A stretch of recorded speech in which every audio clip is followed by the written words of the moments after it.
பாவக்காவா? எனக்கு பிடிக்காதுன்னு தெரியும்ல. மறுபடியும் ஏம்மா செஞ்சு என்ன கொலை பண்ற? எனக்கு வேண்டாம். நீயே சாப்பிட்டுக்கோ. நான் வெளியில போய் சாப்பிட்டுக்கிறேன். அது யாரு சாப்பிடுவாங்க? கசக்கும். தெரிஞ்சு நீ செய்ற பாரு. ம். அப்படின்னு சொல்றவங்க தான் நெறைய பேர் இருப்பாங்க வீட்ல. அது என்னவோ பாவக்காய் பார்த்தாலே என்னவோ எனிமி பார்த்த மாரி ஒரு ஃபீலு. பாவக்காய் வாங்கிட்டு வந்தாலே இதே கோல் தான். நீ ஏன் பாவக்காய் வாங்கிட்டு வந்த? நீ பாவக்காய் குழம்பு செய்யாத, நீ பாவக்காய் ஃப்ரை செய்யாத, இப்படிதான். என்ன பாவம் செஞ்சுச்சு? பாவம் இல்லையா பாவக்காய்? அதுவும் ஒரு நல்ல வெஜிடபிள் தான். நம்ம ஹெல்த்துக்கு ரொம்ப நல்லது. நம்மளுக்கு தான் ஹெல்த்துக்கு நல்லதுனாலே எதுவுமே பிடிக்காதே. ஆனால் இந்த மாதிரி ஒரு முறை ட்ரை பண்ணி பாருங்க. உங்கள் வீட்டில் இருக்கிறவங்களுக்கு மேபி பிடிக்கலாம். ஃபஸ்ட்டு வந்து பாவக்காய் டார்க் க்ரீனாக இருக்கிறது பார்த்து வாங்கிக்கோங்க. லைட்டு க்ரீனாக இருக்கிறது வாங்காதீங்க, ரொம்ப கசக்கும். டார்க்கு க்ரீனாக இருக்கிறது கொஞ்சம் கசப்பு தன்மை கம்மியாக இருக்கும். அது வாங்கிட்டு வந்துட்டு வீட்டில் வச்சுக்கோங்க. அதுக்கப்புறம் சட்டியில் எண்ணெய் ஊற்றிட்டு கடுகு ஜீரகம் சேர்த்துக்கிட்டு பூண்டு ஒரு 4 பல் சேர்த்துக்கோங்க, கருவேப்பிலை சேர்த்துக்கோங்க, பெருங்காயம் சேர்த்துக்கோங்க. பெருங்காயம் எதுக்குன்னு நினைக்கிறீங்களா? கேஸ்ட்ரிக் அவாய்ட் பண்ணுறதுக்காக தான். அதுக்கப்புறம் வெங்காயம் சேர்த்துக்கோங்க. கொஞ்சம் மஞ்சள், தேவையான அளவுக்கு உப்பு சேர்த்துக்கிட்டு வெங்காயம் இந்த மாதிரி கொஞ்சம் பிங்க் கலர் வந்தால் போதும். அதுக்கப்புறம் கட் பண்ணி வச்சுருக்கிற பாவக்காய் சேர்த்துக்கோங்க. பாருங்கள், பாவக்காய் இந்த மாதிரி டார்க் க்ரீனாக இருந்தால் உங்களுக்கு கசப்புன்றது கொஞ்சம் கம்மியாக இருக்கும். அதனால தான் சொல்கிறேன், இந்த மாதிரி டார்க்கான பாவக்காய் வாங்கிக்கோங்க, நல்லாயிருக்கும். கட் பண்ணி வச்சுருக்கிற பாவக்காய் சேர்த்துட்டு இது எண்ணெயில் நல்லா வதக்கட்டும். இந்த மாதிரி மிக்ஸ் பண்ணிவிட்டு மூடி வச்சு ஒரு 10 நிமிஷம் இல்லைன்னா 5 நிமிஷம் வரைக்கும் நல்லா மூடி வச்சு குக் பண்ணிக்கோங்க. அப்பப்போ நடுவில் கலரி விடுங்க, இல்லைன்னா அடி பிடிச்சிடும். அப்படியே விட்டுட்டோன்னா பாருங்கள், பாவக்காய் கலர் எல்லாம் சேஞ்ச் ஆகிடுச்சு, கொஞ்சம் வதக்கின மாதிரி தெரியுது இல்லையா? இந்த மாதிரி ஸ்டேஜில் மறுபடியும் ஒரு முறை மிக்ஸ் பண்ணிவிட்டு டமோட்டோ சேர்த்துக்கோங்க. டமோட்டோ சேர்த்துட்டோன்னா முதல்ல பாவக்காய் வேகிறதுக்கு கொஞ்சம் டைம் எடுக்கும். அதனால் ஃபஸ்ட்டு பாவக்காய் சேர்த்துக்கோங்க, அதுக்கப்புறம் டமோட்டோ சேர்த்துக்கோங்க. டமோட்டோ சேர்த்துன பிறகு டமோட்டோ நல்லா மிக்ஸ் பண்ணிவிட்டு மூடி வச்சுடுங்க. டமோட்டோ நல்லா சாஃப்ட் ஆகணும், அப்போ தான் குழம்பு நல்லாயிருக்கும். அங்கங்கே டமோட்டோ தெரிஞ்சால் நல்லா இருக்காது இல்லையா? அதனால தான் நல்லா சாஃப்டாக பண்ணிவிடுங்க.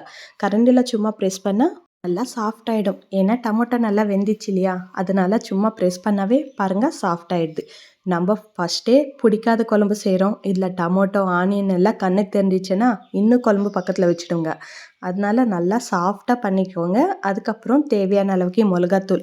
இதில் புளி கொஞ்சம் ஜாஸ்தி ஊற்றுறதுனால காரம் கொஞ்சம் ஜாஸ்தி சேர்த்துக்கோங்க. நான் வந்து 1 ஸ்பூன் அளவுக்கு குழம்பு மிளகாத்தூள் சேர்த்துருக்குறேன். பாதி ஸ்பூன்கிட்ட கொஞ்சம் கம்மியாக காஷ்மீரி சில்லி பவுடர் சேர்த்துருக்குறேன். 1 ஸ்பூன் அளவுக்கு தனியாத்தூள், மல்லித்தூள் சேர்த்துருக்குறேன். இது எல்லாமே நல்லா எண்ணெயில் வதக்கிக்கோங்க. பாவக்காய் ஒரு முறை செக் பண்ணிக்கோங்க, இன்னும் எவ்வளோ வேகணும்னு சொல்லிட்டு. அதுக்கேற்ற மாதிரி தண்ணி சேர்த்துக்கோங்க. நல்லா வெந்துச்சுன்னா கொஞ்சமாக தண்ணி சேர்த்துக்கோங்க. நிறைய வேகணும்னா நிறைய தண்ணி சேர்த்துக்கணும், ஓகேங்களா? ஏன்னா நல்லா வெந்த பிறகு தண்ணி ஜாஸ்தி சேர்த்துட்டு அது வேக வைக்கிறதுக்குள்ள ரொம்ப சாஃப்ட் ஆகிடும். அதனால ஒரு முறை செக் பண்ணிவிட்டு அதுக்கப்புறம் தண்ணி சேர்த்துக்கோங்க. எவ்வளோ தேவைப்படும் இவ்வளோ தண்ணி ஊற்றினா பாவக்காய் வேகிறதுக்கு சரியாக இருக்கும்னு நினைக்கிறீங்களோ அவ்வளோ தண்ணி சேர்த்துக்கோங்க. பாருங்கள், எண்ணெய் எல்லாம் பிரிஞ்சு லைட்டாக வருது இல்லையா? இந்த மாதிரி எண்ணெய் சுற்றியும் வரணும், அப்போ தான் குழம்பு ரெடி ஆயிடுச்சுன்னு அர்த்தம். இப்போ எனக்கு பாவக்காய் நல்லா வெந்துச்சுன்னு நினைக்கிறேன். நல்லா வெந்தன பிறகு மட்டுமே புளி தண்ணி சேர்த்துக்கோங்க. புளி வந்து லெமன் சைஸ் அளவுக்கு எடுத்துக்கோங்க. முன்னாடியே ஊற வச்சு அதில் இருக்கிற ஜூஸ் மட்டும் எடுத்துக்கிட்டு இந்த மாதிரி சேர்த்திக்கோங்க. இதில் புளி தண்ணி கொஞ்சம் ஜாஸ்தியாகவே சேர்த்துக்கோங்க. ஏன்னா கசப்பு தன்மையெல்லாம் கொஞ்சம் அவாய்ட் ஆகும். புளிக்கு ஏற்ற மாதிரி காரம் சேர்த்துக்கணும், அப்போ தான் குழம்பு நல்லாயிருக்கும். நம்ம காரம் கம்மியாக போட்டாலும் புளி கம்மியாக போட்டாலும் நல்லா இருக்காது. பாருங்கள், எண்ணெய் பிரிஞ்சு சுற்றியும் வந்துச்சு இல்லையா? இப்போ குழம்பு ரெடி ஆயிடுச்சு. இருங்க, குழம்பு ரெடி ஆயிடுச்சுன்ட்டு அப்படியே தள்ளிட்டு போயிடாதீங்க. இன்னும் வேலை இருக்குது, இன்னும் சிலது சேர்க்கணும். அது சேர்த்தா தான் குழம்பு ஃபுல்லாக ஃபினிஷ் ஆன மாதிரி. பாருங்கள், இவ்வளோ திக்னஸ் இருந்தால் போதும். இன்னும் திக்காக வேணும்னு நினச்சிங்கன்னா ஆற இன்னும் கெட்டியாயிடும். அதுக்கப்புறம் பாவக்காய் மட்டும்தான் கண்ணில் தெரியும், குழம்பு கண்ணிலவே தெரியாது. இன்னும் சிலது சேர்க்கணும்னு சொன்னேன் இல்லைங்களா? கருவேப்பிலை சேர்த்துக்கோங்க, கொஞ்சோண்டு வெல்லம் சேர்த்துக்கோங்க. கசப்பு தன்மை மறக்கிறது கொண்டு கிடையாது. புளிப்பு காரம் இதெல்லாம் ஈக்குவல் பண்ணுறதுக்கு வெல்லம் சேர்த்துக்கணும், ஓகேங்களா? வெல்லம் ஜாஸ்தியாக சேர்த்தா கசப்பு இருக்காதுன்னு நினைக்காதீங்க. நான் சேர்த்துறது கொஞ்சமாக தான் இருக்கங்க வெல்லம். அது எல்லாமே ஈக்குவலாக கசப்பு காரம் புளி இதெல்லாம் ஈக்குவல் பண்ணுறதுக்கு கொஞ்சமாக வெல்லம் சேர்த்துக்கணும். அப்போ தான் டேஸ்ட்டு அட்டகாசமாக இருக்கும். அவ்வளோதான், இப்போ குழம்பு ஃபுல்லாக ரெடி ஆயிடுச்சு. சர்வ் பண்ணிக்க வேண்டியதுதான். இப்போ வேணும்னா நீங்கள் ஸ்கிப் பண்ணிக்கலாம், ஆனால் ஸ்கிப் பண்ணுறதுக்குள்ளே எனக்கு ஒரு லைக் பண்ணிவிட்டு வீடியோ பிடிச்சிருந்தா மட்டுமே லைக் பண்ணிவிட்டு சப்ஸ்கிரைப் பண்ணலைன்னா சப்ஸ்கிரைப் பண்ணிவிட்டு ஷேர் பண்ணிவிட்டு அதுக்கப்புறம் போங்களா. சரி, குழம்புக்கு வரலாமா?